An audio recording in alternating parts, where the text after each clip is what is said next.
오늘 새벽에 우리에게 주시는 말씀을 받겠습니다. 오늘은 사무엘상 13장 이제 후반부를 읽겠는데요.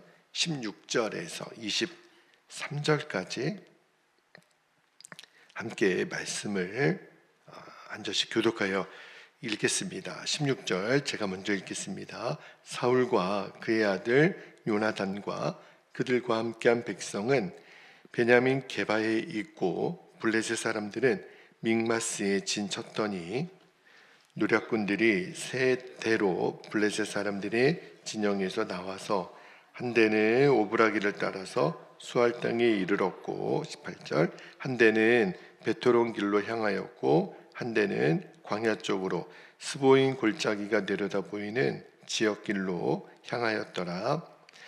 그때 이스라엘 온 땅에 철공이 없었으니 이는 블레셋 사람들이 말하기를 히브리 사람이 칼이나 창을 만들까 두렵다 하였습니다.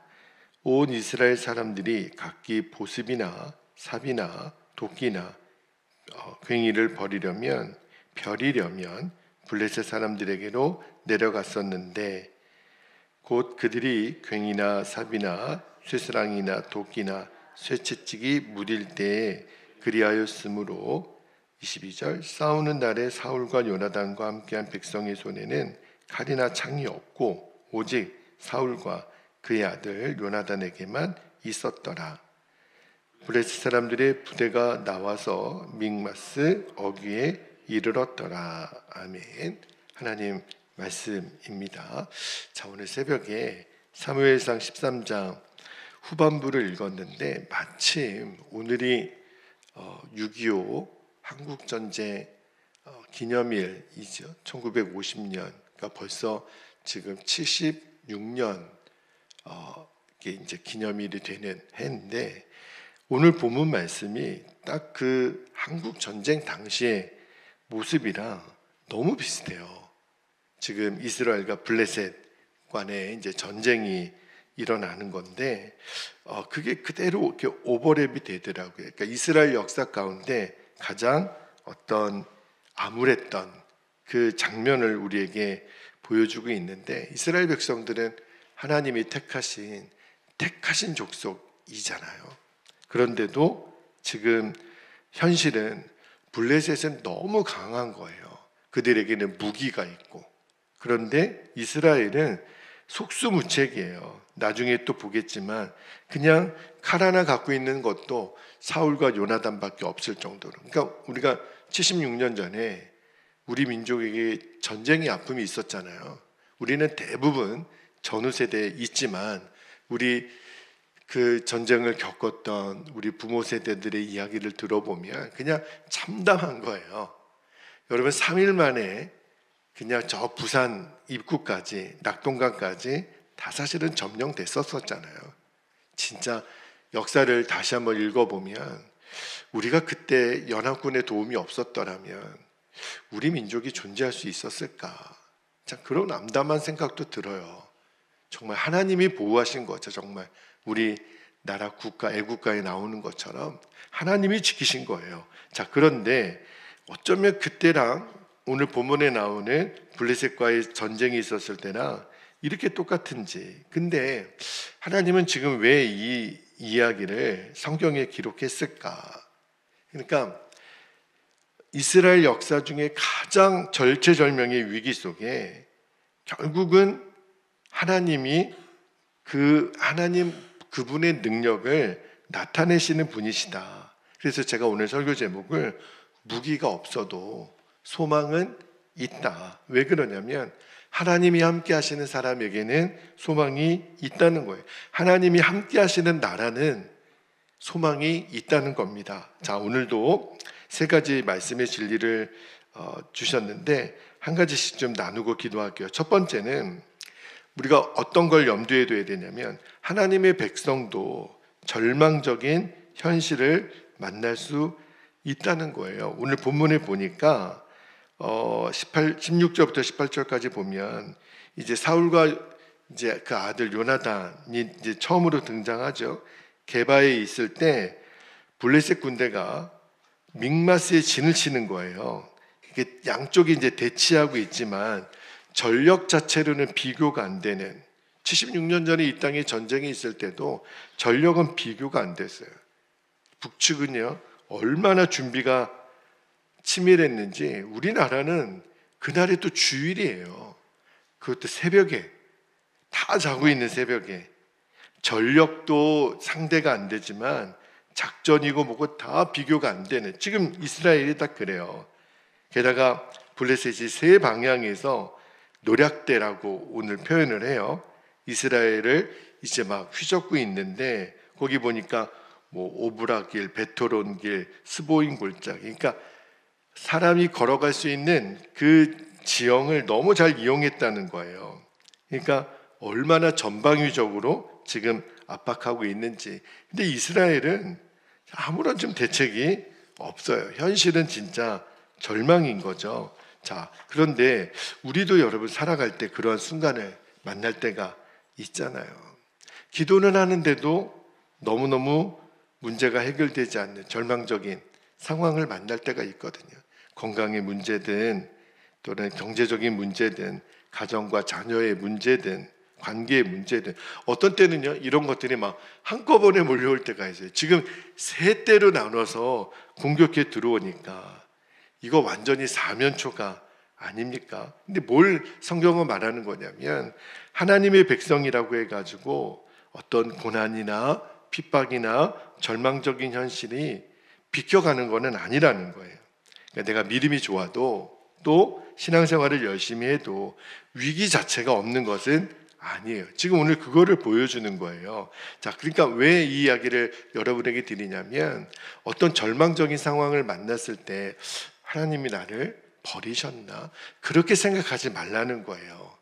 나는 끝났나? 아니에요. 오히려 성경을 잘 읽어보면 하나님의 위대한 역사는 다 한결같이 평상시에 일어나지 않아요. 난세의 영웅이 등장한다 그러는데 그런 어떤 난세의 진짜 영웅이 등장하는데 그분이 하나님이세요. 홍해 앞에서도 그랬죠. 여리고 앞에서도 그랬죠. 갈멜산에서도 그랬죠. 그 다음에 제일 중요한 십자가 골고다에서도 진짜 영웅은 사람이 아니었어요. 그러니까 사람의 눈으로 보면 절망적이지만 사실은 하나님은 뭘 보시냐면 이때야말로 하나님의 하나님 되심을 드러내는 절호의 기회인 거예요. 하나님의 역사는 참 놀라워요. 우리는 끝이라고 얘기하는 그 순간에 하나님은 지금이 시작이야. 할렐루야.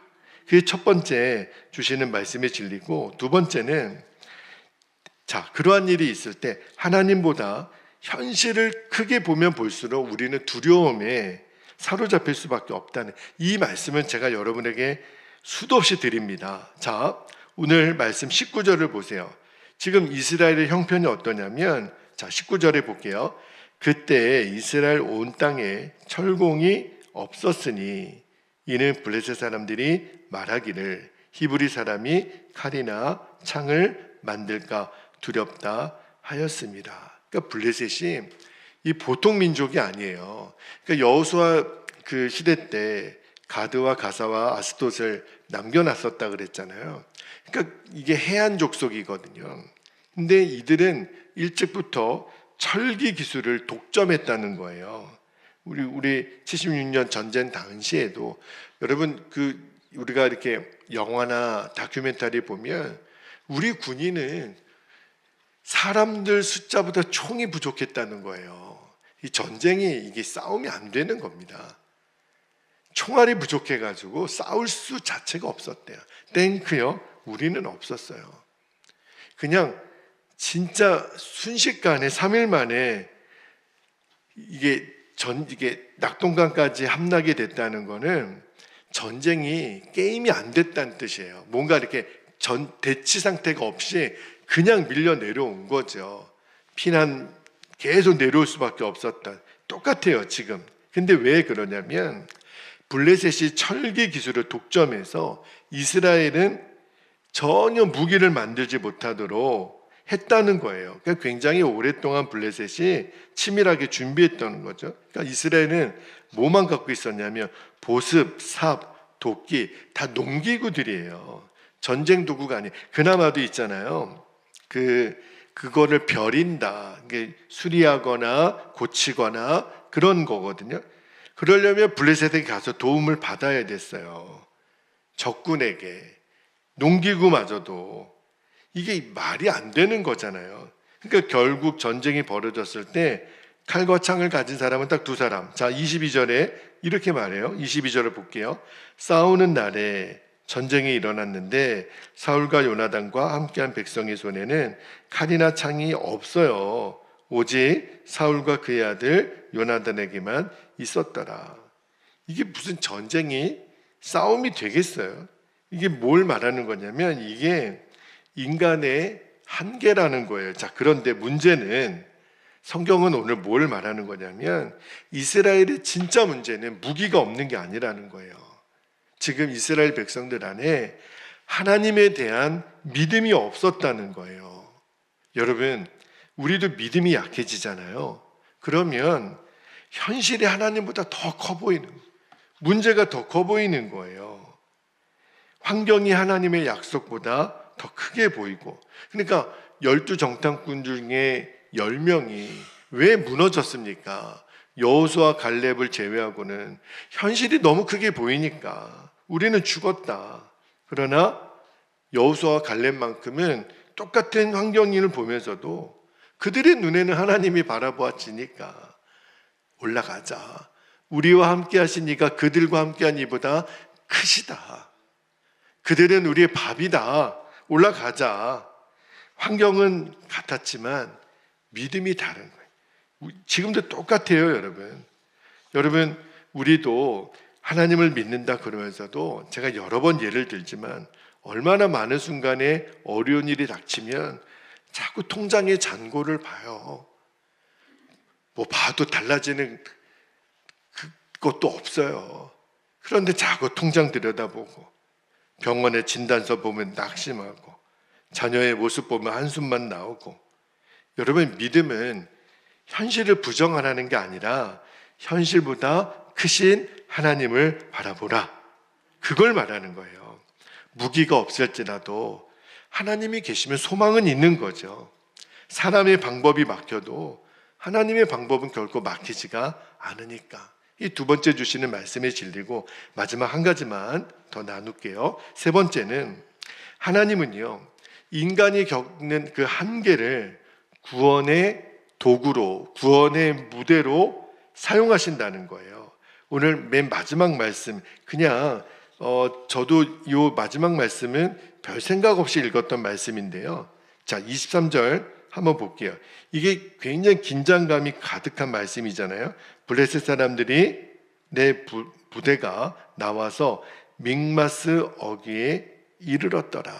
제가 요 23절 읽는데 그 다큐멘터리 같은 데 보면 낙동강, 이제 우리 서울에는 한강이 있고 부산, 이제 낙동강 전선이 넘어지면 이제 부산까지 끝나는 상황이잖아요.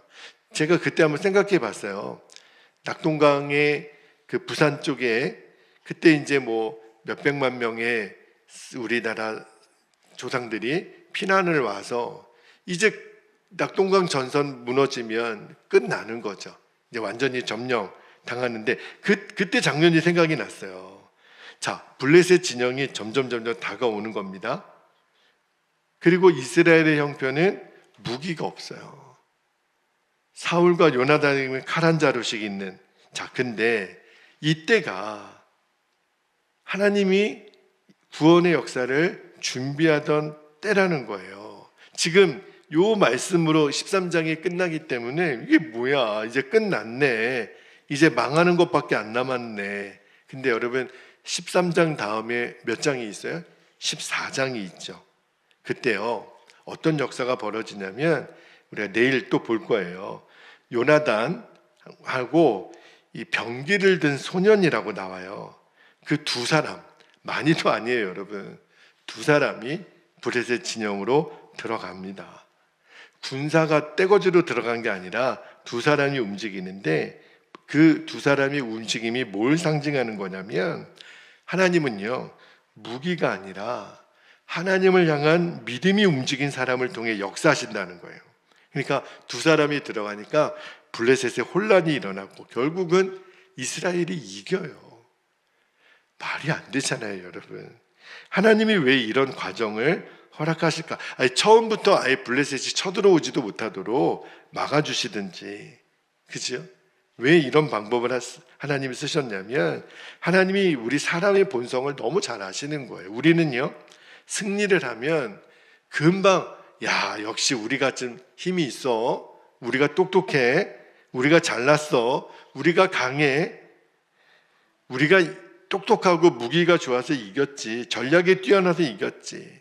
하나님이 이런 말은 입도 뻥끗도 못하게 하시려고. 하나님이 제일 좋아하시는 우리의 고백이 있어요. 뭐죠? 모든 것 하나님이 하셨습니다. 하나님이 제일 좋아하시는 고백이에요. 하나님의 하나님 되심을 인정하는 하나님, 우리의 승리는 하나님 때문입니다. 하나님이 하셨습니다. 여러분, 하나님은 때때로요, 우리가 의지하는 것들을 의도적으로 내려놓게 하실 때가 있어요. 왜? 우리를 너무 잘 아시거든요. 우리는 조금만 뭐가 잘 되면 역시 내가 그런 능력이 있지. 내가 이런 사람이지. 우리가 의지하는 것을 하나님이 너무 잘 아세요. 재정 의지하고, 사람 의지하고, 내 경험 의지하고, 인간관계 의지하고. 그죠? 근데 그거를 하나님이 무너뜨리세요. 왜 그럴까요? 하나님만 의지하라고. 저는 우리 베델교회와 우리 성도님들이 하나님만 의지하는 그러한 사람들로 우리가 함께 서기를 축복합니다. 여러분, 우리의 한계가 드러난 자리에서 결국은요, 하나님이 하나님의 능력을 나타내세요. 우리가 가진 것이 없을 때, 주님, 우리는 할 수 없어요 라고 고백할 때, 우리는 빈손이에요, 주님. 그때 하나님이 일하세요. 오병이어의 기적이 일어날 때도, 날이 저물어 갈 때 그 찬양이 있죠. 빈손으로 걸을 때, 그냥 보리떡 5개, 물고기 2마리밖에 없을 때, 그때 주가 일하십니다. 그때 하나님의 능력을 경험하는 통로가 되게 하세요. 여러분, 오늘 말씀을 마무리합니다. 오늘 본문은 철저한 절망의 현장을 보여주잖아요. 우리 76년 전에 오늘 우리 민족에게 겪었던 아픔처럼 블레셋은 너무 강하고 이스라엘은 너무 약하고, 블레셋은 철기로 무장했고 이스라엘은 아무런 무기도 없고. 근데 성경이 오늘 그 절망의 현장을 보여주는 이유는 하나님의 위대하심이에요. 하나님의 승리를 지금 보여주시는 거예요. 우리도 그렇죠. 주님, 저 아무것도 없어요. 무기도 없어요. 제가 할 수 있는 일은 주님, 기도하는 것밖에 없어요. 주님, 다 막혔어요. 근데 주님이 오늘 우리에게 말씀하시는 거예요. 그러냐? 그래, 내가 일하면 되잖아. 내가 역사하면 되잖아.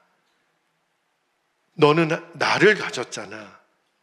세상 사람들은 이런 무기 저런 무기, 이런 방법 저런 방법 다 갖고 한다고 하지만 너에게는 그런 것이 없어도 너희는 하나님을 가진 자잖아. 할렐루야. 그러면 하나님은 없는 자를 들어 강한 자를 부끄럽게 하시고, 가난한 자를 들어 부한 자를 부끄럽게 하시고, 약한 자를 통해 그 강한 자, 없는 자, 무명한 자, 약한 자, 그를 통해서 하나님의 역사를 이루시겠다는 거예요. 그게 하나님의 계획이에요. 오늘 우리의 시선을 내가 가지고 있는 어떤 문제가 아니라 하나님 그분에게로 우리의 시선이 옮기기를 축복합니다. 무기가 없어도요, 하나님이 함께하는 사람에게는 소망이 있는 거예요. 절망적인 상황에서도 하나님은 일하시니까. 특별히 우리 계속되는 우리 리모델링 공사 현장을 위해서도 여러분 기도를 계속 해주시기 바랍니다. 저도 옆에서 가만히 지켜보면서 지금 일은 사람들이 지금 하고 있어요. 우리 문 집사님과 현장에서 일하시는 분들이 계시는데 제 마음에 하나님이 우리 교회를 이렇게 감싸고 계시는 것 같아요. 그래서 하나님이 짓고 계시는구나. 하나님이 지금 짓고 계시는구나.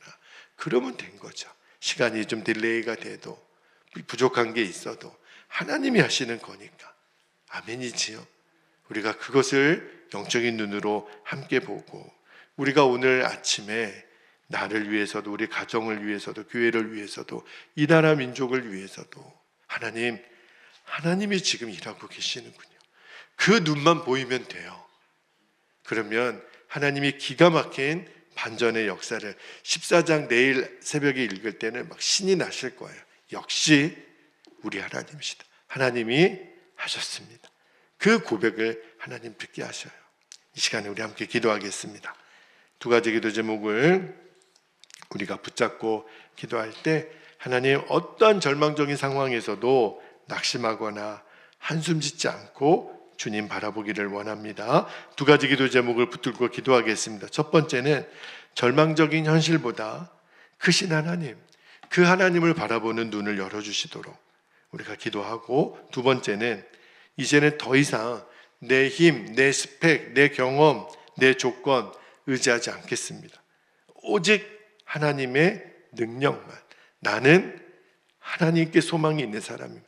무기는 없어도 소망이 있다라는 오늘 말씀을 기억하고 하나님의 능력만 신뢰하게 하옵소서. 주님 일하여 주옵소서. 이 시간 허락하신 말씀과 기도의 제목을 붙잡고 함께 통성으로 기도합니다.